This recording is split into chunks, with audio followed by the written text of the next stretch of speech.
Political science part 2 है। इसमें देखेंगे कि लघुत्तरीय प्रश्न एवं दीर्घोत्तरीय प्रश्न है जो महत्वपूर्ण है, परीक्षा उपयोगी। पहला क्वेश्चन है कि उत्तर प्रदेश, अब जिसका नाम उत्तराखंड है, सर 1970 के दशक में किन कारणों से चिपको आंदोलन का जन्म हुआ? इस आंदोलन का क्या प्रभाव हुआ? तो इसमें देखते हैं कि चिपको आंदोलन क्या है और उसके क्या प्रभाव हुए, ये क्वेश्चन भी बन सकता है। तो इसका आंसर यही होगा कि जो पहला है, चिपको आंदोलन उत्तराखंड के 2 या 3 गांवों में ग्रामवासियों को खेती के औजार बनाने के लिए अंगूर के पेड़ काटने की अनुमति नहीं देना, मतलब जिनको पेड़ काटने की अनुमति नहीं देता है प्रशासन, और उसी जमीन को खेल विनिर्माता को व्यावसायिक प्रयोग के लिए आवंटित करने पर हुआ था। तो यहाँ पर पहला मुद्दा यही आता है कि ग्रामवासियों को अंगूर के पेड़ काटने की अनुमति नहीं दिया जाता है और उसी जमीन पर ही खेल विनिर्माता जो है व्यावसायिक गतिविधि का संचालन करने की जो अनुमति दे दी गई थी प्रशासन के द्वारा। दूसरा देखते हैं कि गांव वालों ने सरकार द्वारा कटाई की अनुमति के विरोध में प्रदर्शन किया। और देखते हैं तीसरा, गांव वालों ने पेड़ों को कटने से बचाने के लिए पेड़ों से गले लगकर खड़ा होना शुरू कर दिया। तो ये चिपको आंदोलन है। आखिर यहाँ पर पेड़ों से वे चिपक कर पेड़ों के बचाव के लिए वो लग जाते थे। तो यहाँ पर इस आंदोलन का प्रभाव यही हुआ कि यह बहुत जल्दी उत्तराखंड के बहुत सारे हिस्सों में फैला था और उसके द्वारा पर्यावरणीय व आर्थिक शोषण के बहुत बड़े मसलों को भी उठाया गया था। दूसरा देखते हैं, सरकार के 15 सालों के लिए हिमालयी क्षेत्र में पेड़ों की कटाई पर रोक लगा दी ताकि इस अवधि में क्षेत्र का वनाच्छादन फिर से ठीक अवस्था में आ जाए। तो ये इसके प्रभाव हुए।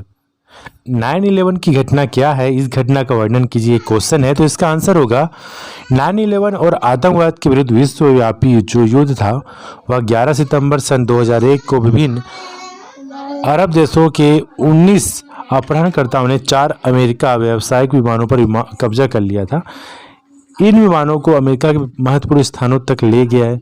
2 विमान वर्ल्ड ट्रेड सेंटर के उत्तरी और दक्षिणी टावर से टकराए और तीसरा विमान अमेरिका रक्षा विभाग मुख्यालय पेंटागन से टकराया और चौथा विमान जो अमेरिका कांग्रेस की इमारत से टकराना था वह एक खेत में गिर गया।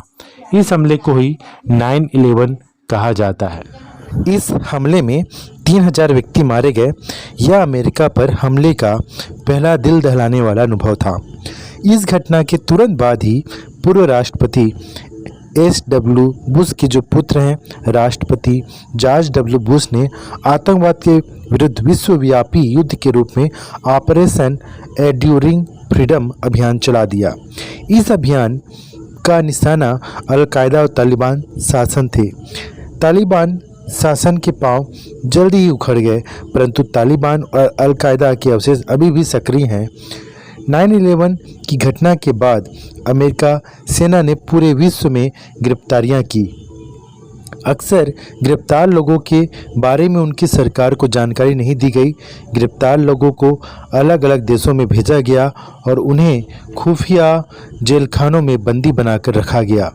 क्यूबा के निकट अमेरिका नौसेना का एक ठिकाना ग्वांतानामो में कुछ बंदियों को वहां रखा गया। इस जगह रखे गए बंदियों को न तो अंतर्राष्ट्रीय कानूनों की सुरक्षा प्राप्त है और न ही अपने देश या अमेरिका के कानूनों की।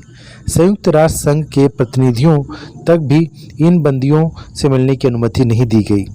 अमेरिका की खुफिया सूचनाओं के आधार पर यह पता चला था कि 9/11 घटना के लिए ओसामा बिन लादेन के नेतृत्व वाला अल-कायदा नामक आतंकवादी संगठन उत्तरदायी है तथा इस संगठन का गढ़ अफगानिस्तान में स्थित है। अफगानिस्तान में तालिबान लड़ाकों ने कब्जा कर चरमपंथी इस्लामिक राज्य की स्थापना की। तालिबान शासनकाल में ही ओसामा बिन लादेन के नेतृत्व में इस्लामिक आतंकवादी संगठन अल-कायदा का गठन हुआ, जो विश्व के विभिन्न देशों में आतंकवादी गतिविधियों का संचालन करता था।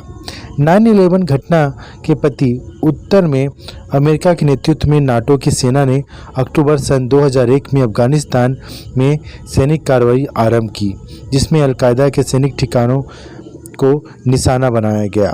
अमेरिकी सेना की भीषण बमबारी के चलते दिसंबर सन 2001 के तीसरे सप्ताह तक अफगानिस्तान की तालिबान सरकार का भी पतन हो गया। तालिबान के पतन के बाद से अलकायदा आतंकवादियों ने विभिन्न देशों के अतिरिक्त अफगानिस्तान सीमा से लगे पाकिस्तानी क्षेत्रों में शरण प्राप्त कर ली। अमेरिका ने इन आतंकवादियों की सफाई के लिए पायलट रहित विमान ड्रोन से हमला किया। ओसामा बिन लादेन, जो पाकिस्तान के एबटाबाद नामक स्थान पर छुपा था, अमेरिका ने विशेष सैनिक कार्रवाई द्वारा मई सन 2011 में मार दिया। नेक्स्ट क्वेश्चन देखते हैं कि भारत विभाजन के परिणाम लिखिए। तो इसका आंसर होगा भारत विभाजन के निम्नलिखित परिणाम निकले। भारत विभाजन के परिणाम स्वरूप ही शरणार्थियों की समस्या पैदा हो गई।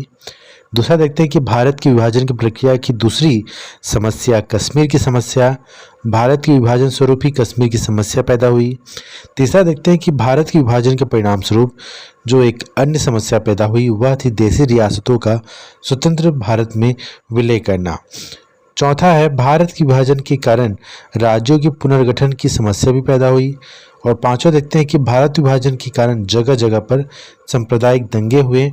और छठवां देखते हैं कि भारत विभाजन के कारण लोग अपना घर बार छोड़ने पर मजबूर हो गए, जिसे शरणार्थी कहा जाता है।